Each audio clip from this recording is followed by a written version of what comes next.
The quiet before the storm. The rain had come out of nowhere, turning the streets of Bridgeport, Connecticut, into a slick, wet labyrinth of puddles and reflections. The industrial district, usually so quiet at night, was swallowed by the soft hum of the downpour. It made the streets look almost unreal, as if the world was in a constant state of transition, and nothing could remain still for long. Officer Jack Reynolds sat in his patrol car, his hands loosely gripping the wheel, feeling the familiar hum of the car beneath him as the windshield wipers tried desperately to keep up with the downpour. The sound of raindrops hammering against the metal roof of the car mixed with the soft rhythm of the wipers, setting a strangely soothing tone. Beside him, Maverick, his German Shepherd partner, sat perfectly still, his eyes alert despite the calm surroundings. Maverick's fur was damp, his usually sleek coat looking darker in the fading streetlight, but his focus was unwavering. They had been through many nights like this, together. It was routine, or so it seemed. Jack reached over, absent-mindedly scratching behind Maverick's ears. The dog leaned into the touch for a brief moment, his warm fur brushing against Jack's hand. They were a team, partners for 6 years, and it wasn't just the bond of training that made them effective. It was something deeper, something that had evolved over time. They didn't need words. A simple glance or a shift in body language was enough for them to communicate. "It's just another quiet night, buddy," Jack said softly, glancing at Maverick as the dog's sharp gaze never wavered from the rain-soaked streets outside. But Maverick's instincts weren't fooled by the calm. Despite the rain and the empty streets, there was an alertness to him that made Jack uneasy. His partner could sense things that Jack couldn't, and that sense of unease had saved them both countless times before. Jack knew Maverick was sensing something, but neither of them knew what it was yet.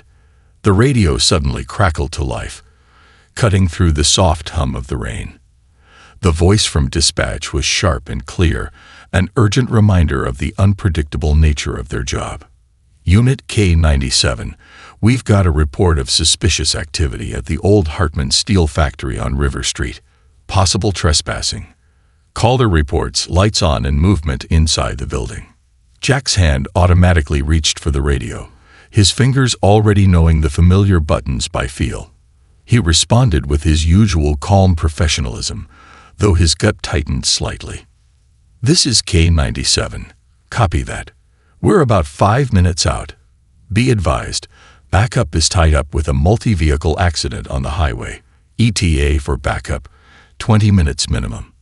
Maverick, ever the intuitive partner, immediately sat up straighter, his ears perked and eyes scanning the street. The moment they received the call, something shifted in the air, a silent agreement between them.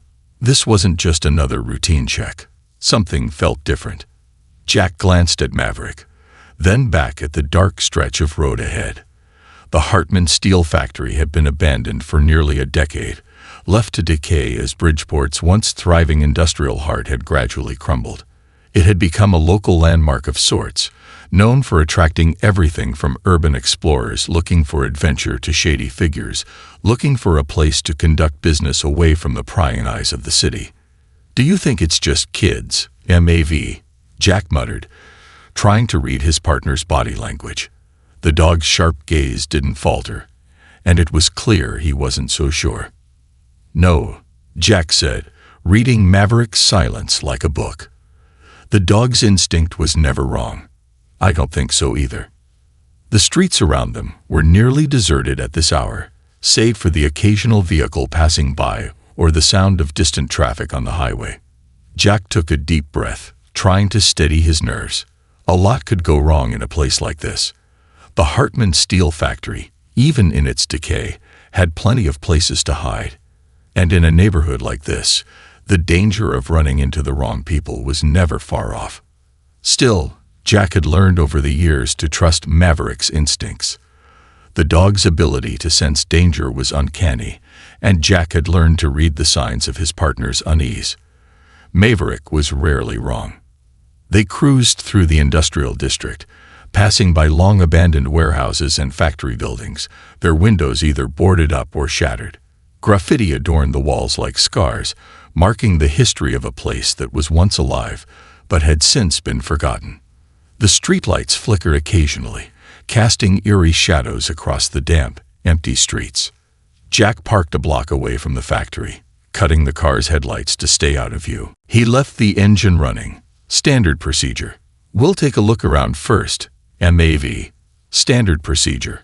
Wait for backup if necessary, Jack muttered, more to himself than to Maverick. The radio buzzed with a reminder from dispatch about the backup situation. As he opened the door to the patrol car, Maverick was already out, his movements smooth and purposeful, even in the rain. Jack clipped the leash onto the dog's harness, but he didn't need it. Maverick was always right by his side, moving like a shadow, ever watchful.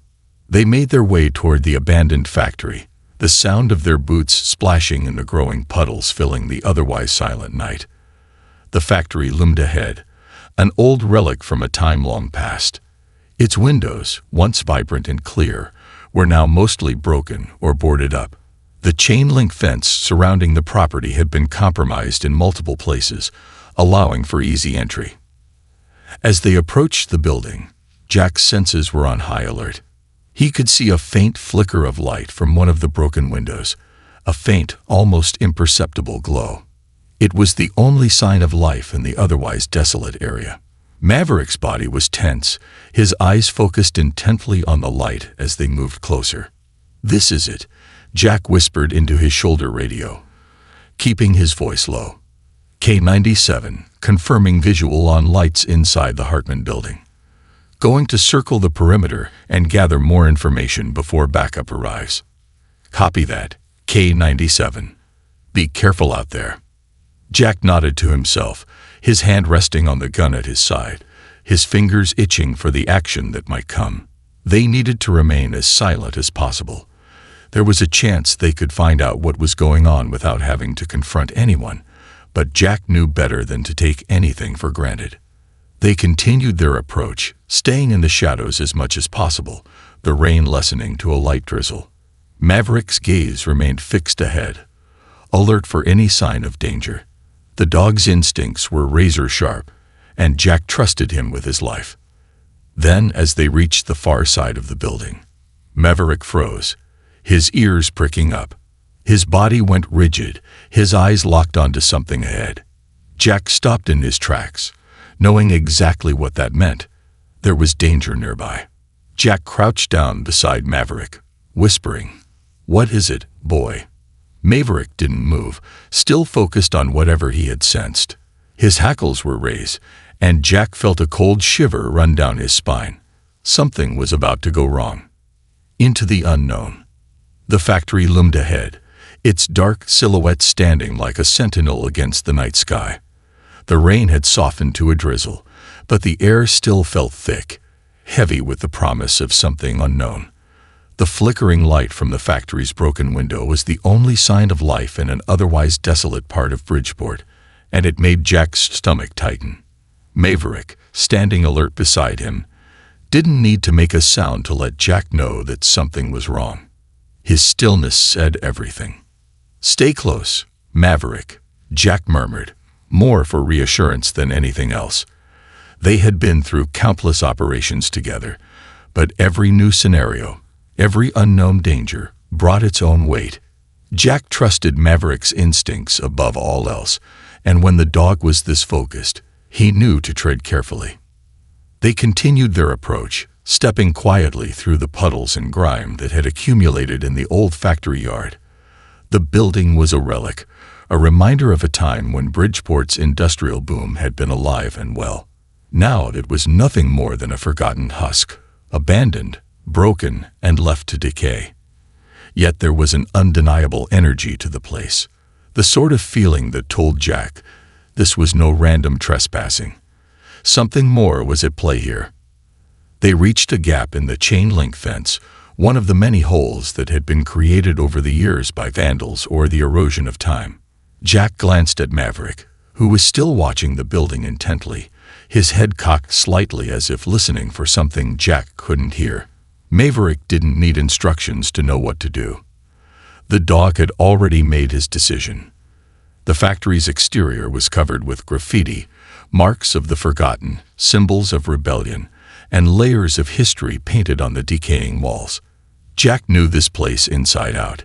It had been the site of many calls over the years, mostly minor break-ins or vagrants looking for a place to stay.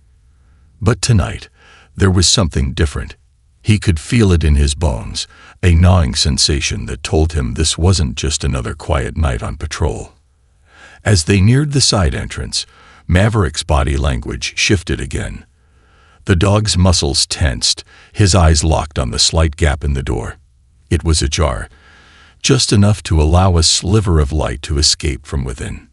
Jack took a steadying breath. They were close now.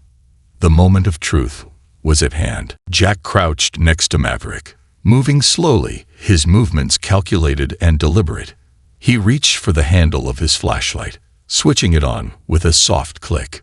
The beam of light cut through the darkness, highlighting the shadows ahead. His instincts screamed at him to wait for backup, to be cautious and not rush in, but his experience told him that this opportunity might not come again. If whoever was inside were just trespassing, they could catch them unawares. If this was something more, hesitation could cost them.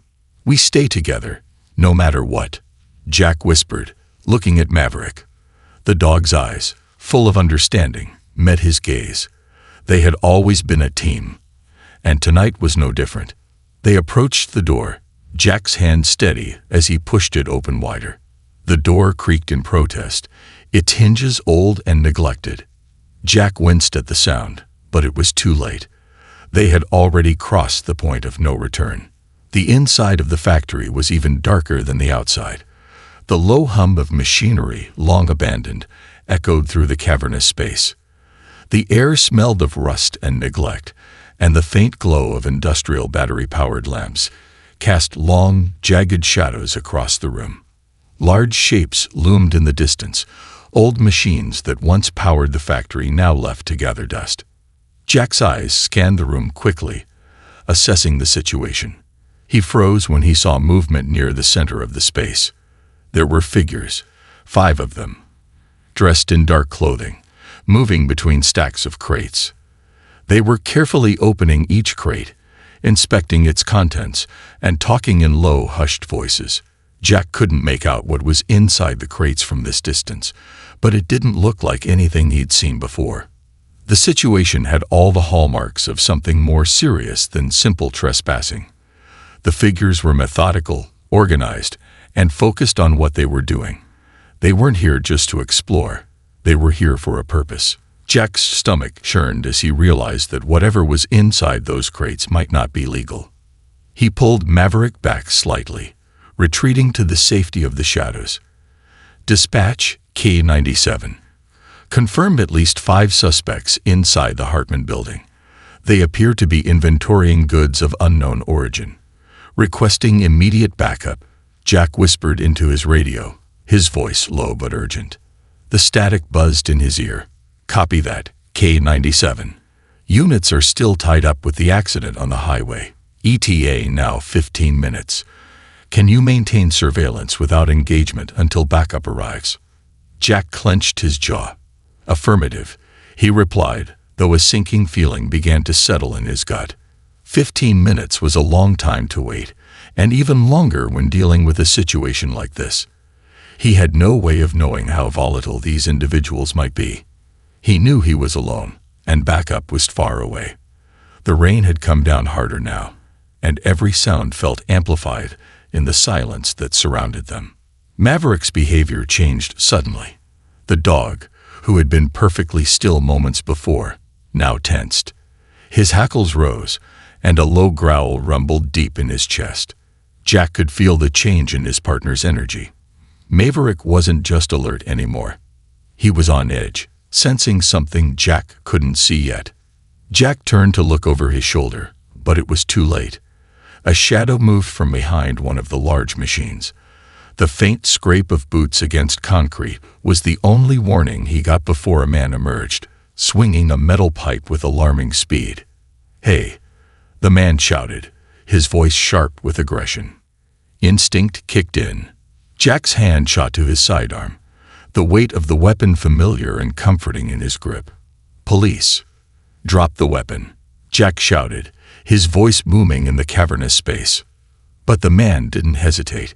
He lunged forward, aiming the pipe directly at Jack. In that moment, everything seemed to move in slow motion. Jack barely had time to react before the situation turned from tense to dangerous. Maverick, however, reacted instantly. His training, his loyalty, and his bond with Jack came to the forefront. Without a second thought, Maverick lunged at the man, his powerful body cutting through the space between them in a blur. His teeth bared. The dog was a living weapon, a force of nature. Jack watched in awe as Maverick took control of the situation. The dog's movements were precise and calculated, his focus absolute. The man with the pipe stumbled back in surprise, momentarily distracted by Maverick's fierce attack. But as Jack stood there, his pulse racing and his mind reeling from the quick turn of events, he knew the danger wasn't over. The situation had escalated, and it was only a matter of time before more trouble arrived. Maverick was standing guard, but there was still the rest of the group inside to deal with, and whom knew what else was lurking in the shadows of the abandoned factory. The unbreakable bond. The factory's eerie silence was shattered by Maverick's growl as he stood over Jack, protecting him from the approaching threat. The man with the pipe, now clearly caught off guard by the dog's ferocity, stumbled backward, his face a mixture of surprise and fear. He raised the pipe again, but Maverick wasn't backing down. With a swift movement, Maverick lunged at him, his sharp teeth closing in on the man's arm, forcing him to drop the weapon with a grunt of pain. Jack, still reeling from the shock of the attack, managed to steady himself. The searing pain in his shoulder made it hard to focus, but the presence of his partner, Maverick, gave him strength. He could feel the weight of his own gun in his hand as he slowly rose to his feet, his eyes darting around the room. The other four figures from inside the factory were starting to make their move, alerted by the commotion. "Maverick." Jack's voice was raw, but it carried the command the dog had heard countless times before. Without hesitation, Maverick backed off from the man, his ears pinned, his stance protective. Jack, now upright, faced the remaining figures, his breath coming in ragged gasps. His shoulder was bleeding, but the adrenaline pumping through him kept him going. The figures from inside the factory were moving toward them, their intentions clear. They weren't here to talk. Jack's mind raced as he assessed the situation. He had no backup, no way of knowing how many more were inside or how heavily armed they might be. He had to act fast. "Stay close, Maverick," Jack whispered, his voice strained but determined. The dog, despite the chaos, stayed right beside him, ready for whatever came next. Jack's fingers wrapped around the radio at his waist, but the thought of calling for backup was almost futile. 15 minutes was too long. Too much time for this situation to escalate even further. Just as the first man from the group lunged toward them, Maverick reacted instantly. The dog moved like lightning, charging toward the attacker with a ferocity that only a well-trained K9 could possess. The man didn't have time to react before Maverick sank his teeth into his arm, forcing him to collapse onto the concrete floor in pain. "Hold on, buddy," Jack muttered through clenched teeth, his eyes fixed on the others advancing toward them. The remaining three figures hesitated, clearly unsure whether to continue their attack or retreat. But Jack wasn't waiting for them to decide. He could feel the threat closing in, the distance between them growing shorter with each passing second. Suddenly, a loud crash echoed through the building. The door at the far end of the factory burst open, and in rushed a team of Bridgeport police officers, their guns drawn and lights flashing. It was the backup Jack had called for. The cavalry had finally arrived.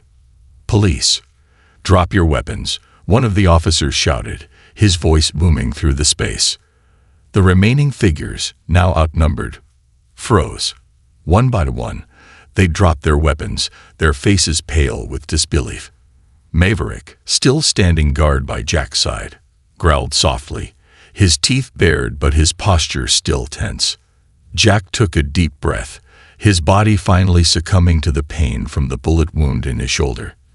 The officers rushed in, securing the suspects and offering support.